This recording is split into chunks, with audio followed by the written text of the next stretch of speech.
what are steps that people can take today to get these tool sets to ask better questions?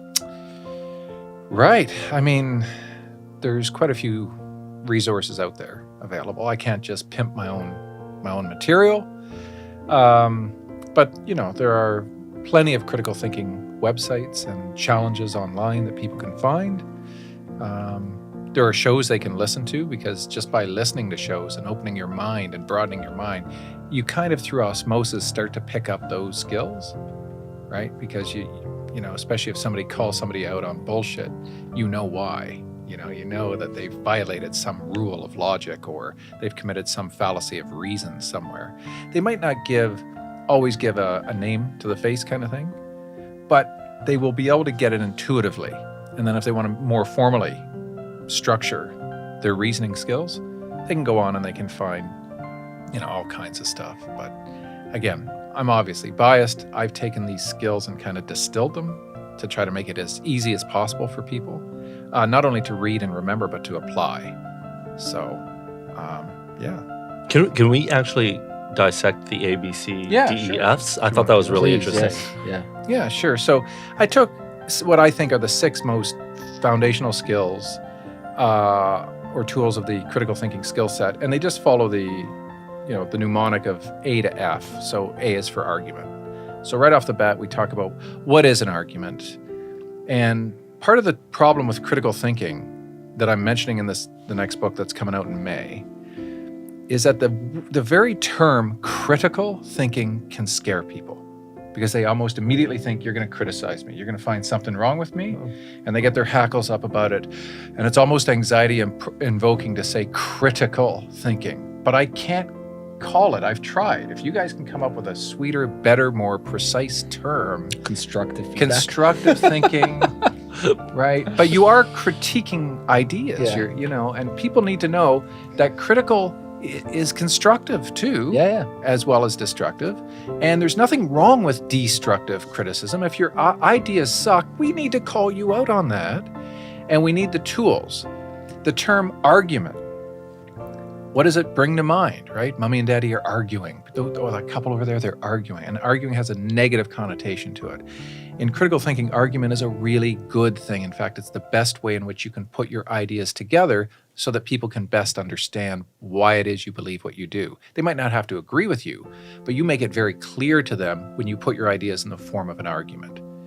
And so that's why I use the analogy of a house. So your roof is your conclusion, and you want your conclusion supported by really strong walls, which are your premises.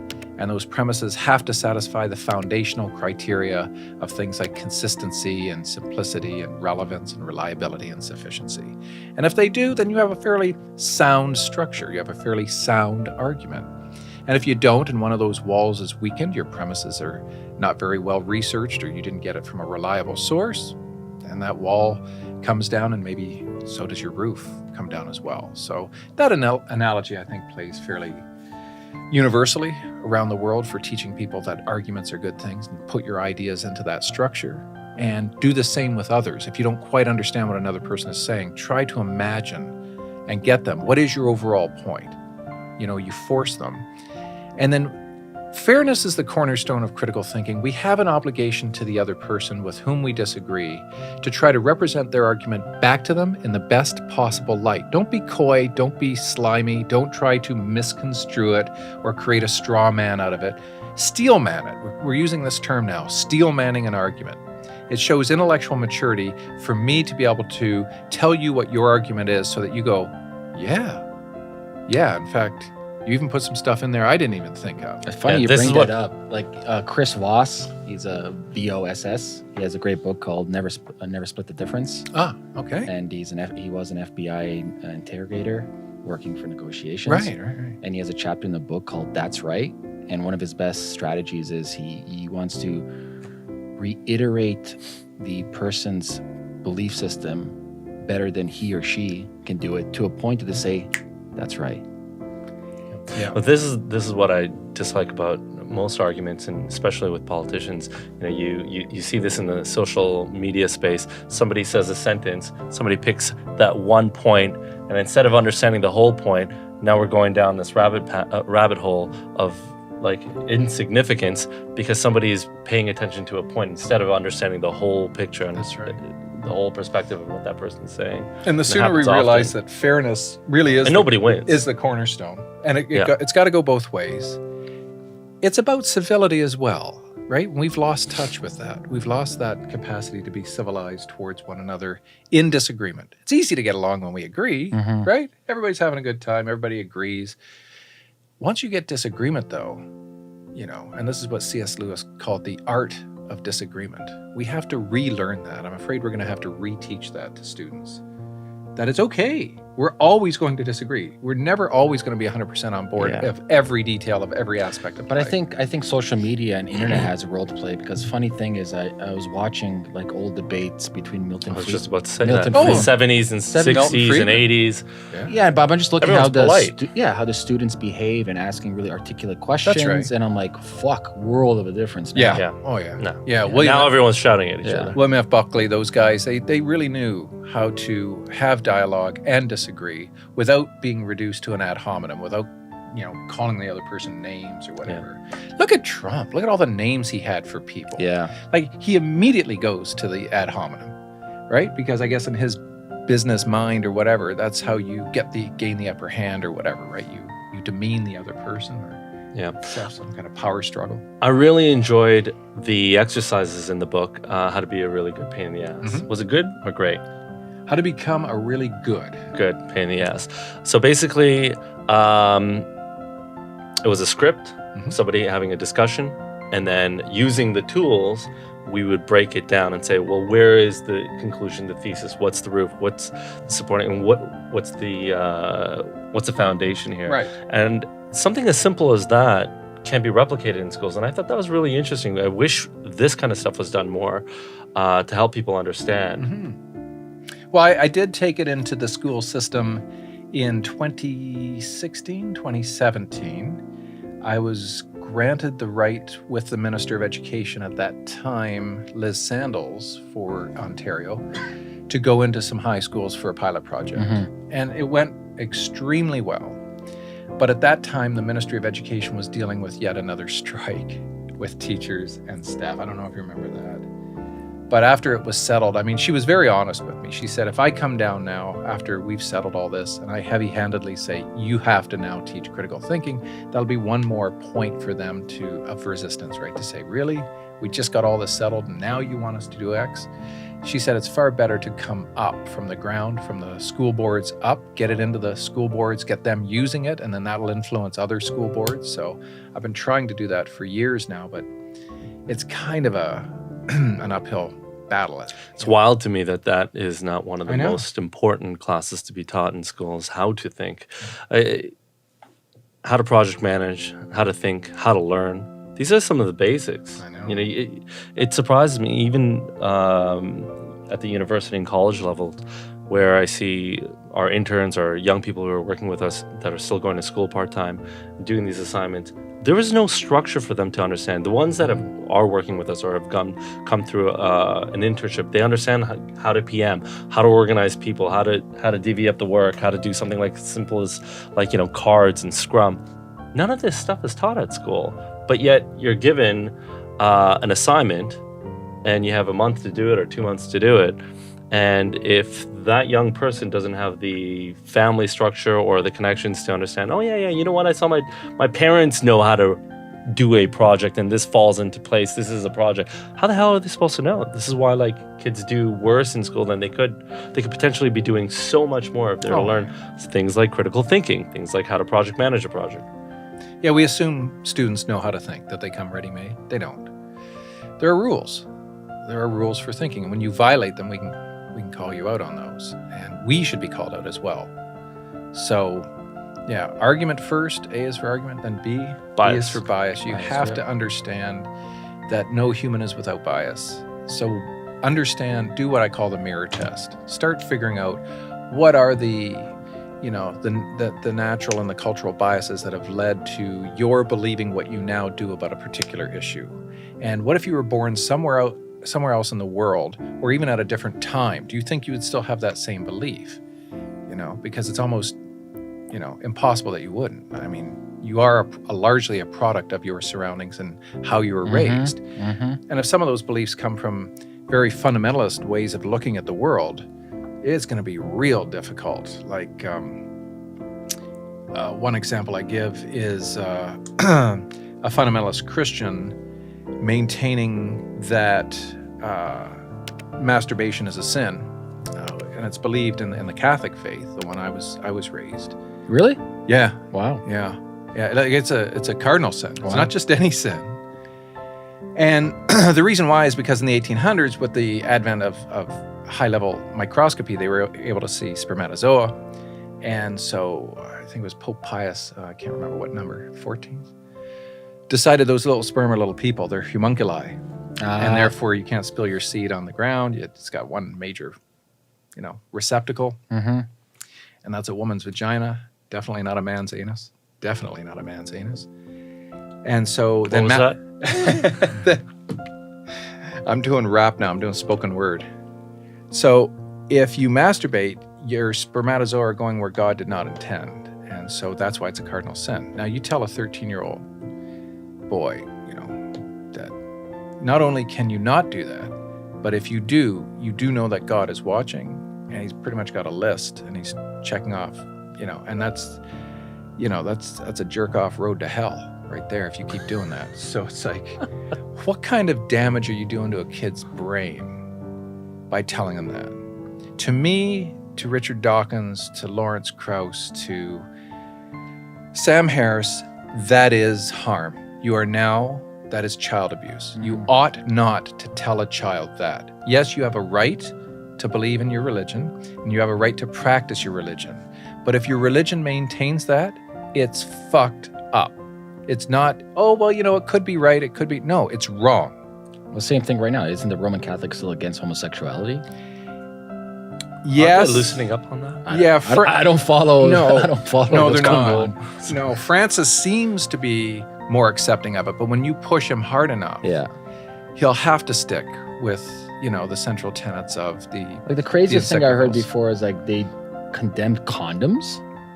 It's not just that they condemned condoms. It got so whacked that there were bishops in Africa who were saying if you used a condom, you were more likely to get AIDS.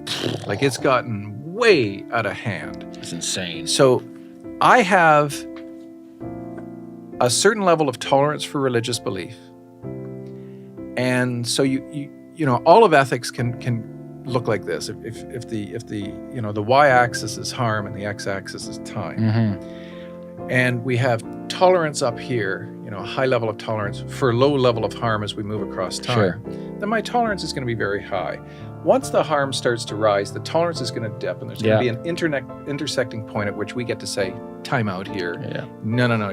You have a right to believe in this, but you then don't have a right for the entailments of that belief that cause harm to other people.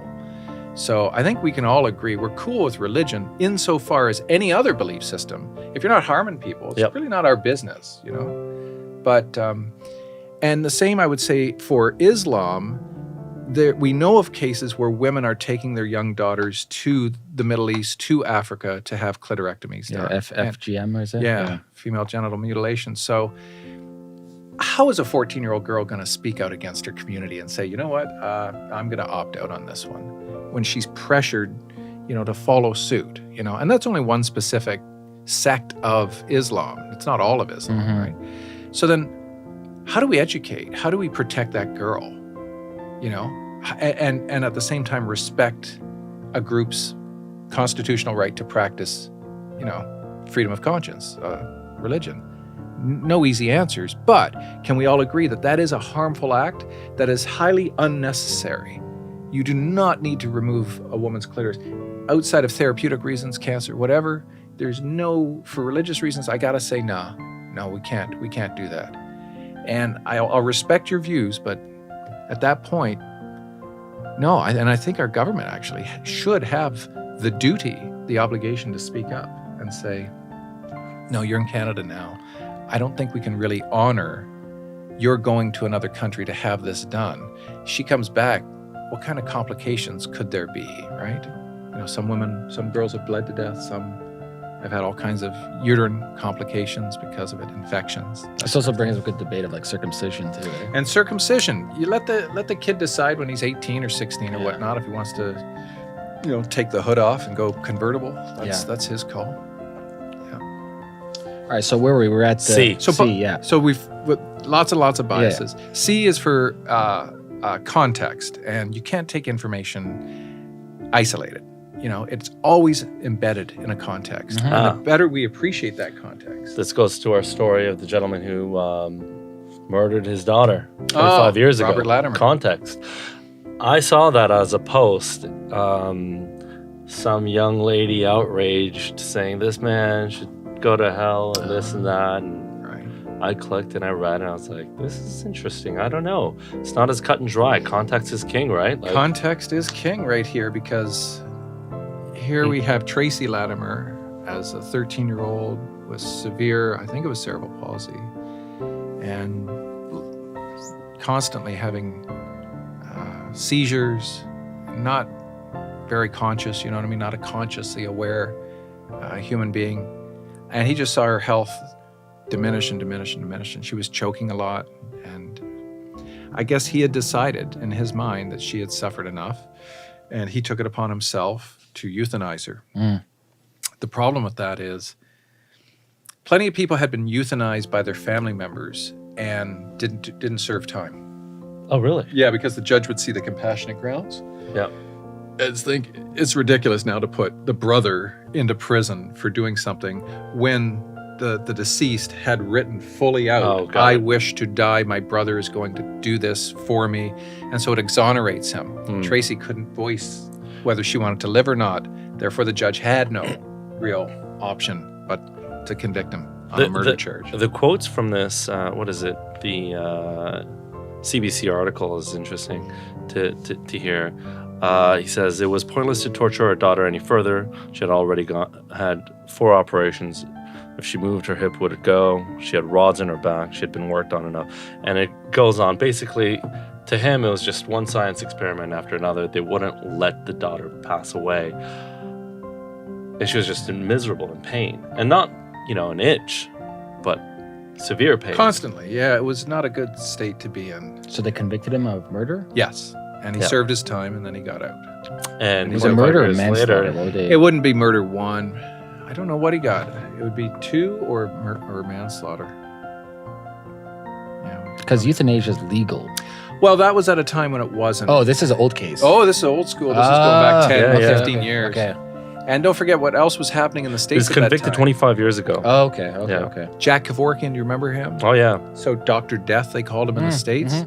He had a machine called the, what do you call it? The Thanatos machine, which is Greek for death. And it was the same 3 chemicals that are used in, federal penitentiaries when... The death sentence, yeah. So the first thing is a kind of a narcotic to kind of, mellow you out and whatnot. The second is a major muscle relaxant because when they put the toxin in, your body will naturally fight that. Yeah. And then the third one is the toxin. And Kevorkian's machine worked very well.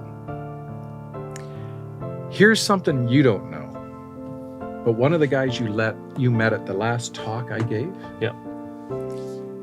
was a founding member of an underground organization that helped people die. Oh, wow. That's a crazy story. Dr. Richard Thane. Oh, really? And Richard. Him along with John Hostas. You can look this up, or you can post a link to this guy. It's funny. You see, you meet a guy, such a sweetheart. Yeah. You just want to hug him. Well, they helped rather notable people die. Yeah. Like Canadian poets and people like that. Fairly famous people. But it was never written, the cause of death was just they died in their sleep or whatever. But no. Interesting. It was this John Hostas guy. He was helping them do it. I think he helped end 8 lives. And then when he himself wanted to die, it was months before MAID or medical assistance in dying was legal in Canada. He had to go to Switzerland to have it done. And Richard Thane went with him. Interesting. Yeah. And death is probably the most serious decision any person's going to have to make. And if you can do it consciously, great. That's kind of a bonus. It's the ones who can't. Yes. So in our wills, my wife's and my will, we have what's called an advance directive. And the advance directive is to our sons, who will be the powers of attorney. Yeah, I just did that with my mom. Oh, okay. She said if I ever become a potato. Yeah. So you give the kids, you say, check it out. You're bright people. You'll know if we're having a good time or not. Yeah. And make the call, because... Especially the age, too. Like if you're 80, become a potato, That's and you live a good life. It's like... Or you develop early onset, with dementia, that kind of thing, and you can't fully do that. That's the issue. We might as well jump into this right now before we get to the D, E, and Fs. If we're talking about medical assistance in dying, when I was asked to put in my 2 cents about the development of it, and then they went ahead and it came back to us, a lot of bioethicists said, this doesn't account for anybody with psychiatric conditions or future conditions. It says 6 months imminent death. You got to be within that kind of window for the board to say, okay, we'll grant it. And then there's 2 ways in which you can take yourself out. Have a doctor administer it, or they just give you the prescription and you get the script filled and you do it yourself. Oh, wow. So there's 2 ways you can do it. Like Socrates. A lot of doctors. I'd dress in the hemlock robe and everything. Yeah, I'd want a photo like that. My finger, a few people, a few of my interns crying. Yeah. And then the hemlock milkshake. Yeah. Right. So the problem is that doctors really don't want to do this. We're finding out. Sure, yeah. They're not thrilled about doing this. They will. Yeah. But that's huge on them, killing somebody. What'd you do today, honey? Oh, I killed a few people. And so I think there should be like nurse practitioners, people who are okay with doing this, who are specially trained to do this kind of work. We should talk to vets to put down animals, how they feel too. Oh, I cried more putting down a rat than I did watching both of my parents die. Interesting. Because the rat, its quality of life was coming to an end. It had a tumor. It was having seizures. It wasn't having a good time. And then you have to make that decision for it. But on the way to the vet, when it's looking at you, like it's just another day, and it's going to die, that's tough. Yeah. And now that I have a dog, it's going to be even worse because it's a far more sentient being, right? Yeah. So that's going to be really tough. When a person knows they're on their way out, euthanasia literally means in Greek, good death. Oh, it does? Yeah. Oh, cool. So you literally want to have a good death. We want a good life. What did you think of Robin Williams? Apparently he was diagnosed with something, right? Oh, he had a severe form of Parkinson's, did he? Yeah. Yeah. So if he didn't the way I look at it, if he didn't do it himself then, when he had the faculty and the ability, right, he may not have been able to do it later. Well, that's our beef, is when you have early onset dementia, how do you know where that 6-month window is? It's unfair. And how cruel is it to know you're losing your capacity for conscious awareness? For an intelligent person, what more cruel fate could await a person than to gradually realize, and have their spouses say, you've asked me that 26 times in a row. Have I? You can't even feel bad about it. There should be like a checklist, like, have we tried this protocol, this, until you exhausted everything. Yeah. Then it's like... Yeah. But then again, I've seen people in various stages of dementia and Alzheimer's, and even when they've lost their capacity to recognize anybody again, they seem to be having an okay time. Yeah. Like they're not in any pain. They're not in any distress. Yeah. So play video games? You can do all kinds of stuff, but how do we know what they're... video game console. There's interesting new studies on transcranial stimulation now coming up. Like really, really promising research using different frequency DC current. Okay. Really, really interesting studies. One of my buddies was a pioneer in that, a guy named Michael Persinger. Okay. He was up in Sudbury, and he did the electromagnetic stuff. And people who believe in the sanctity of life and that you shouldn't treat people, as they believe, as objects, as a means to an end, to put them out of their misery, so to speak, whether they're religious-minded or not, believe that it's life's hardships that push us to become better people, and that's why God wants us to do it. Okay, I get that. That's your belief, and that's how you see things, and that's fine. The problem with that, though, is A, we don't know if any such God exists, and B, we don't really know what's going on in the faculties and the level of reasoning of that person when they're in that state. So who's going to make that call? And at what point do we say their life is no longer worth living from my perspective as a person speaking on their behalf? Yeah. That's a tough call. And I'm not saying it's going to get easier. I think it's going to get more complicated. I have my buddy Yuri on here that specializes in longevity, Yamanaka factors. And so, like, hypothetically, let's say where research is heading, we, statistically speaking, will have the ability to extend life for a very long time. Well, with telomeric sciences and that's exactly it, yeah. So let's say hypothetically within the next 50 years, we'll see the first 150-year-old person through this that'll method. be the next milestone for sure. Then the question comes, like, let's say we forward time, like you look at progress that we've made in the last 100 years, I can't even imagine we're going to be in the next 100 years. Mm-hmm. Yeah. And so we fast forward 100 years from now, and let's say we have the ability for you to live till 300. Mm. At what point do people say, well, I've lived my life here. Well, I'm kind of tired. I don't know. My buddy Jim Shea and I are like, we're sticking around as long, at least that's how we feel right now. If I can learn and learning. contribute, those are the two things. As long as I can continue to learn new things and I can continue to contribute one way or another, I'm good. Yeah. The moment I feel that I can't contribute and I can't learn, I want to be offed. And I've told my wife that. Mm-hmm. But it'll come in a combination of ways, right? It'll be regenerative science, figuring out how we can just make better organs, better muscles, better that kind of thing. And it'll be the transhumanism, right? Let's get the artificial parts in there of the ones that are wearing out, right? Replace them with far better materials than Grow them. Or we can Aubrey de Grey, genetically. that's his strategy. He thinks we're more of a car. So he's like, how do you grow the mitochondria? How do you grow the ribosomes? Mm-hmm. How do you grow every Grow a hip, grow an arm. everything grow down to the everything. cellular mechanism? Yeah, and grow it better. and grow Just, better. Yeah. you know. Well, we can grow skin now. We're doing skin grafting with growing skin. Oh yeah. Yeah. Yeah. So, brave new world. Hopefully, the biggest irony of my life is that they'll figure out how to do this, a week after I'm dead. So, I don't think living longer is our problem. Yeah. I think we need to figure out how to live better before we learn to live longer, which is actually the main point of our conversation. Going back to ABCs.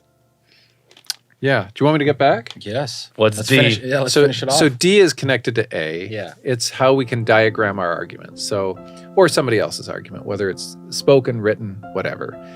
And it allows us to visually then see what the house looks like and all the component parts. So we know what the conclusion is. That's whatever the person happens to believe, euthanasia is good, euthanasia is bad, whatever. Abortion is good, abortion is bad. That's their conclusion. But then we can see what all of their reasons are and how those reasons relate to that conclusion. And we can do it for our own thinking as well, right? We can write down what it is we think and why it is we think that, so we have a better understanding. So diagramming is like I call it the most boring part of the critical thinking skills, but it is so essential because it allows us to literally see what an argument looks like on paper, visually, get a good grasp of it, so that we can then say it back to the other person if it's not our argument, and then critique it much more fairly because we can literally say, is this what you mean? Yeah. Right? And they can see it and they go, yep, yeah. Or if they disagree, we can then revise it and then begin. Yeah.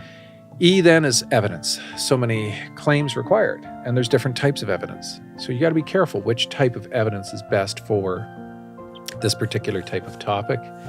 And F just involves all of the different types of fallacies that can be committed or errors in reasoning. So I mentioned Trump uses lots of ad hominems, literally Latin for against the man or against the person. Usually that means you've lost the argument. You start criticizing personal characteristics about a person, you've lost.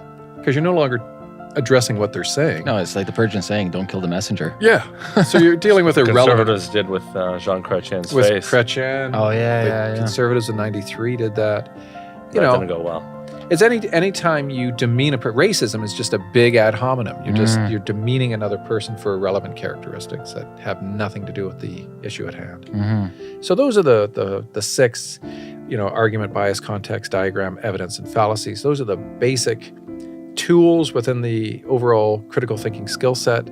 If people learn what those are about and how to utilize them better, and it's like a language though, it's not a quick fix. It's not something you can learn just overnight and apply. It's going to take a little bit of time. Sure. But at least there's like a heuristic. There is. Yeah. There is. And by having it with the first 6 letters of the English alphabet, it's a very handy mnemonic, really. Just if you can remember A to F and what all those are, then you can remember how then to apply them. And you know what I mean? The mnemonic just trails down like a tree. And then basically, it'll increase the likelihood for us to at least understand the differences between arguments that people might have, so that we can better position ourselves to appreciate how have we been biased to believe what we now do.